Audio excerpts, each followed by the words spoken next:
Voilà, monsieur Harry, bonsoir. Bonsoir. Bienvenue chez vous. Oui, oui. Vous êtes un habitué de ce plateau. C'est vrai. Vous allez Et bien? surtout des interviews avec vos journalistes. Ouais. Monsieur Obono surtout. Donc quand vous regardez en face là, le courant passe certainement très rapidement. Alors, d'entrée de jeu, comment se porte déjà l'ONG H2O? Ben, on survit, tant bien que mal, on essaye de se battre. À travers les différentes interviews, on essaye de motiver les gens, d'amener les gens à prendre conscience des problèmes qui sont les nôtres. Hein, parce qu'on ne peut pas dire maintenant que c'est le problème de certaines personnes. C'est le problème de tout le monde, c'est un problème planétaire. L'environnement est un problème planétaire, la nature est un problème planétaire. Et tout ça fait qu'actuellement, on se retrouve dans des situations, je vais dire, un peu compliquées localement, parce qu'il faut après ramener tout ça à l'échelle locale, et on s'aperçoit que c'est très compliqué. Voilà, alors, c'est vrai que Rose fait beaucoup de scénarios depuis l'entame de cette production. Qu'est-ce qui se passe enfin, Rose? C'est peut-être pas son anniversaire, c'est demain. Oui, en plus, on va chanter pour toi, t'inquiète, à la fin de l'émission, d'accord? Je ne tiens pas à répondre. Alors, monsieur Henry, répondez-nous par l'affirmatif ou le négatif. La gravité des inondations cette année à Port-Gentil a-t-elle une cause scientifique? Ça a une cause scientifique. Ok. Alors, le débat ouvert, cher monsieur, vos questions sont attendues. Rose. Oui. Donnez aux téléspectateurs les causes scientifiques qui viennent, parce que le téléspectateur, lui, il va se dire que forcément, c'est parce que les canalisations sont bouchées, on ne cure pas les caniveaux, voilà, tout ça. Maintenant, expliquez-nous comment, scientifiquement, il n'y a pas de problème, ça va être fait. D'accord. Si vous voulez, on va déjà reprendre un peu ce qui s'est passé il y a quelques jours. Samedi dernier. La COP 23. La COP 23. La COP 23. La COP 23 a eu lieu. La fameuse COP de... Présidée d'ailleurs par un insulaire, il ne faut pas l'oublier, le président des Fidji, qui s'est un peu, je vais dire, insurgé face à la nonchalance des pays industrialisés. Et ça, on s'en aperçoit de plus en plus, les pays industrialisés ne participent pas beaucoup à améliorer les conditions. Bon, cette COP23, sur le réchauffement climatique, et là je vais en venir un peu au problème actuel local, cette COP23 justement a été réalisée pour justement prendre des décisions. Et on s'aperçoit que ces décisions ne sont toujours pas prises. Les fonds qui devraient être alloués aux pays impactés par ce changement climatique, entre autres d'ailleurs par des inondations ou des vagues de submersion ou autres, ou des intempéries, je veux dire des phénomènes climatiques extrêmement violents, comme on a pu entendre parler des ouragans, des typhons et autres, et même des inondations violentes qui sont produites ailleurs, on voit bien que tout ça fait que nos politiques mondiaux ont du mal à s'entendre et à prendre les bonnes décisions. Bon, maintenant, pour en revenir à ce que vous disiez, sur quoi on peut se baser? Le GIEC, qui est le groupement international d'études climatiques, fait des prévisions chaque année. Et chaque année, ils deviennent de plus en plus alarmistes. Pendant un certain temps, les climato-sceptiques, comme on les appelle, ceux qui disent que bon, c'est un phénomène... Vous en faites un peu trop. C'est une nouvelle ère géologique, et donc il n'y a rien à dire, ça va passer. Bon. Ça, c'était les premiers temps. Maintenant, on s'aperçoit quand même, et d'ailleurs, on voit qu'il y a quelque temps, il y a un papier qui a circulé où 15 000 scientifiques ont quand même signé une demande auprès de la COP et de tous les je veux dire, ceux qui participent, les présidents, les premiers ministres, de faire quelque chose. Parce que là, maintenant, on en arrive à un point où c'est que le retour sera très difficile. Voilà, monsieur Harry, avant de vous laisser évoluer dans on va dire, la description de l'aspect de la cause scientifique pour ce qui est des inondations chez nous, je voudrais qu'on reste quand même sur la COP 21 pour s'intéresser, la COP 23, voilà, pour s'intéresser à la sortie des États-Unis. Lorsqu'on parle des grands pollueurs, aujourd'hui, on cite notamment les États-Unis, mais vous qui êtes environnementaliste, comment comprenez-vous la volonté des États-Unis à vouloir se dissocier des accords de Paris? Ben écoutez, moi je pense que les États-Unis, ayant élu un nouveau président, légitimement, qui est plus un industriel qu'autre chose. qu'un politicien, donc business oblige, et on sait très bien que certainement sa campagne doit être financée par tous les milieux financiers, et entre autres, je vais dire, par les industriels et les pétroliers, parce qu'il ne faut surtout pas les oublier, c'est quand même parmi les plus gros fournisseurs d'argent frais pour les futurs présidents des États-Unis. Ouais. Donc, bon, ben, cet homme-là, qui était, je pense, à la base un climato-sceptique déjà, qui pour lui, ça c'est des histoires de quelques illuminés. Malheureusement, les illuminés sont quand même 15 000 scientifiques. Quand des scientifiques commencent à tirer la sonnette d'alarme et qu'ils s'inquiètent sérieusement du problème, il serait temps de prendre au sérieux. Et je pense que cette volte-face des États-Unis, de l'administration Trump, il faut bien comprendre. Ouais. Parce qu'il y a beaucoup d'États actuellement, par l'intermédiaire de leurs gouverneurs, sont en train d'appliquer les accords de Paris. Il ne faut pas l'oublier, ça. Alors donc finalement il faut attendre au minimum 4 ans, c'est-à-dire la durée du mandat de Trump pour voir les accords de Paris s'affoler réellement. Ça, c'est s'il ne rebelle pas. Réengager. S'il ne rebelle pas. Voilà. Mais bon, il ne faut pas oublier quand même qu'aux États-Unis, Le Parlement est assez fort. le Parlement est assez fort, même si actuellement, pour l'instant, il domine le Parlement. Mais au niveau des États, chaque État est, je vais dire, autonome. Et je peux vous dire qu'aux États-Unis, beaucoup d'États ont déjà pris et ont signé, eux, les accords de Paris.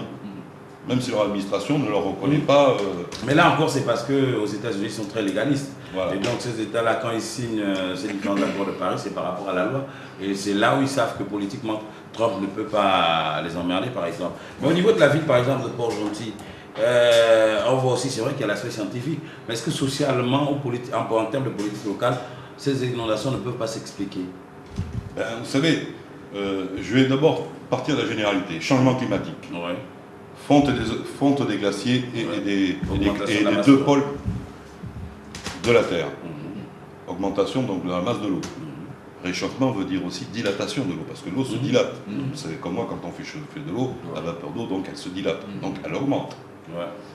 Tout ça fait que ces phénomènes entraînent des mouvements au niveau climatique différents. Et cette montée aussi, maintenant, commence à déborder sur les terres, puisque bon, beaucoup de terres, la côte, d'ailleurs, il existe d'ailleurs une carte du National Geographic, où c'est qu'on voit les différentes projections, selon le rapport du GIEC, qui est quand même la base.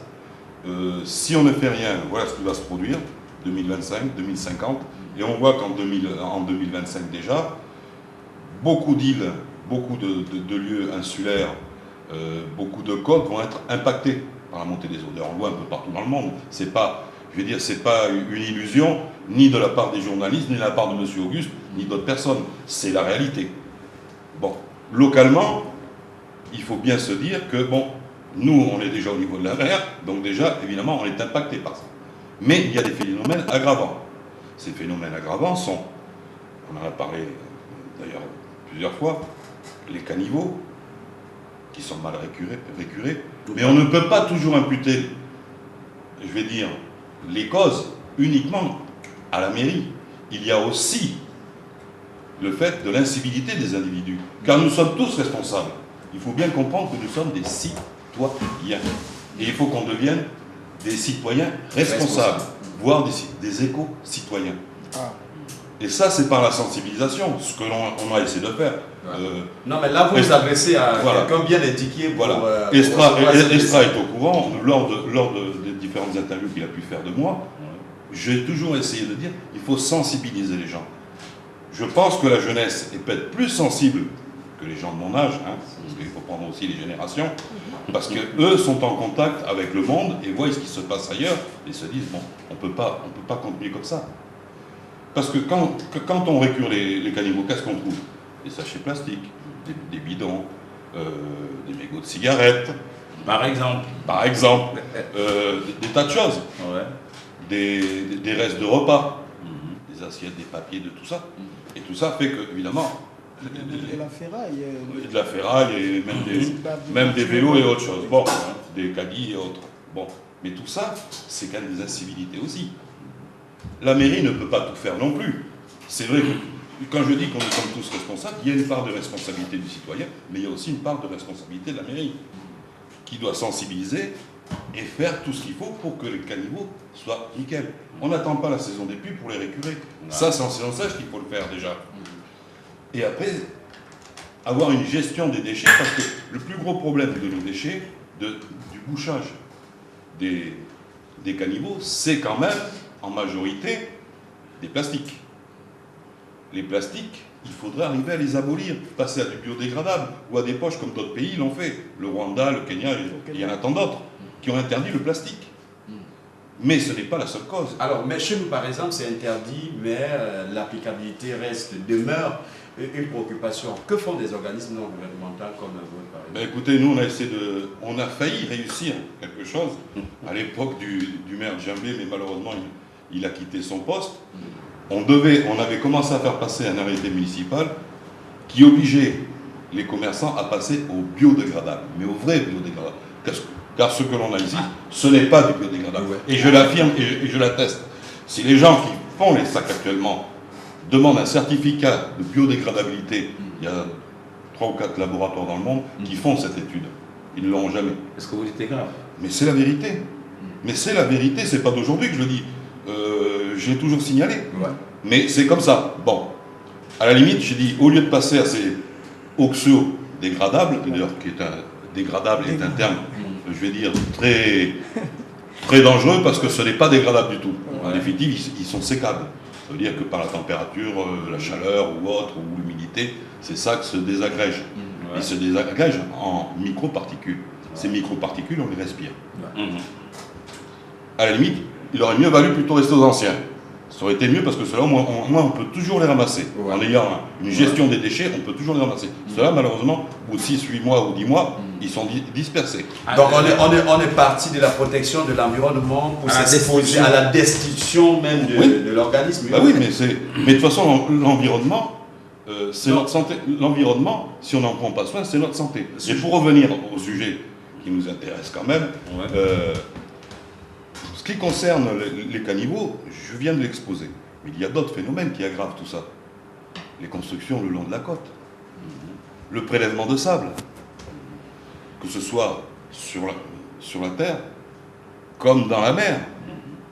Car le fait de ne plus recharger aussi bien qu'avant les côtes, parce que le sable qui est drainé depuis le Haut-Ogooué et ailleurs, qui arrive dans notre delta, eh ben, il y en a moins, du fait qu'il est récupéré pour faire des constructions. Et ce sable, évidemment, va manquer. Ensuite, après, il y a aussi des atteintes environnementales. Je vous ai parlé de l'impact causé par les dégradations dues à l'installation le long des côtes.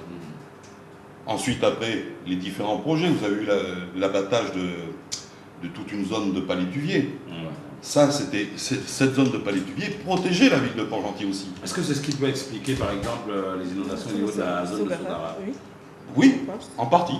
Mais il y a surtout quand même l'élévation de l'eau. Mais entre-temps, vous n'allez pas nous empêcher le développement de Port-Gentil. Par exemple, les populations de Port-Gentil veulent bien voir cette ville être développée, notamment en construisant par exemple les routes, parce que les populations en demandent. Les constructions dont vous faites état, par exemple, sur les côtes, est-ce que là, ce n'est pas une manière également de contribuer au développement de Port-Gentil qu'il ne faut pas... En fait, je ne comprends pas ce qu'il faut faire. Est-ce que la contribution du développement de Port-Gentil doit se faire dans l'anarchie? Première question. Ensuite, est-ce qu'elle doit se faire aux dépens de l'environnement, de la totalité de gens? Parce que c'est pour le bien de quelques personnes qu'une majorité va en subir les conséquences. Est-ce que ça voudrait aussi dire, par exemple, quand on parle aujourd'hui de construction anarchique, je pense que est-ce que ça voudrait dire que dans certains projets de développement, aucune étude de faisabilité n'est sérieusement faite et prend en compte l'environnement? Peut-être l'étude environnementale. Non, parce que l'étude environnementale, il y a l'étude de faisabilité dans laquelle on retrouve une étude d'impact environnement, nécessairement quand on fait des projets. Mais est-ce que l'étude d'environnement, elle prend tous les paramètres que l'on a actuellement? Les paramètres actuels fait que on est face à la montée des eaux. Ça, c'est la première cause. Après, il y a des causes aggravantes. Dans le même sens, vous qui êtes l'environnementaliste en chef de Port-Gentil, est-ce que vous êtes souvent consulté dans le cadre de l'exécution de réalisation de ces quelques fois, mais très rarement. Et vos avis sont pris en compte? J'en suis pas sûr, mais je l'espère. Car on ne me dit pas la réalité. Il y a quand même on va dire, la qualité justement des constructions de certains caniveaux, certaines voies de communication qui ont juste les cunettes. Par exemple, au niveau de Salsa, une nouvelle entreprise qui s'est installée à Port-Gentil depuis pratiquement plus de 6 mois, je vais dire comme ça, et qui a réalisé cette voie de communication, mais apparemment, depuis que la route, cet axe routier est arrivé, la zone s'inonde et les populations... mais c'est la même chose pour la route en pavé du côté du stade. Je vais vous prendre quelque chose, puisque je pense que... Ah oui, oui. Je vais vous parler d'une chose... Ah oui, la nouvelle route de Mika Service. Je vais vous parler d'une chose que j'ai connue, puisque je suis quand même le plus vieux de Port-Gentil, de nous tous. La route de Port-Gentil qui va à l'aéroport. Prenons ce cas-là. Au départ, il n'y avait pas de construction. La route s'inondait très peu. Les constructions ont eu lieu. Une construction, elle va se faire toujours un peu par rapport en hauteur à la route. Ce qui fait qu'à un moment donné, évidemment, on s'est retrouvé avec la route inondée. Donc on a rehaussé la route. Mais à côté aussi, on a rehaussé les maisons. Donc c'est une lutte perpétuelle en définitive. Il faut bien se dire que Port-Gentil est une île. On est presque au niveau de la mer. Et d'ailleurs là, je disais dernièrement à quelqu'un, il y a une étude qu'a fait le docteur Abenkogo, Nicaise. Je crois que c'était pour son doctorat, sur l'île de Port-Gentil. L'île de Port-Gentil est vouée à disparaître, l'île Manji. Il y a au moins 60 à 70% de la zone de l'île Manji qui va disparaître. Là, vous nous faites tort. Entre 25 et 50. Bon, maintenant, le problème, c'est qu'en plus, on a le réchauffement climatique, donc la montée des océans. Donc, ce phénomène va s'accélérer. Et comme je disais, les problèmes que vous citez, que ce soit l'excavation